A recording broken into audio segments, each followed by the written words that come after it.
各位朋友，大家好，我係光頭啊。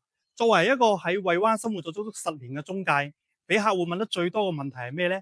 就係基本上都係問我，如果係剛需購房置業嘅話，首次購房建議買咩戶型？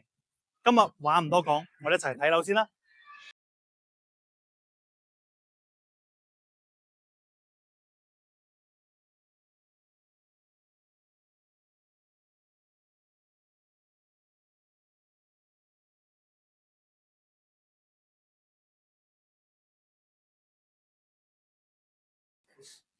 OK，呢個單位嘅房產證面積一共係95方嘅，使用率可以達到98%，一共係做咗4房2廳2衛1個廚房啊，南北通透嘅格局，可以保證整個單位最好嘅採光同埋通風噶。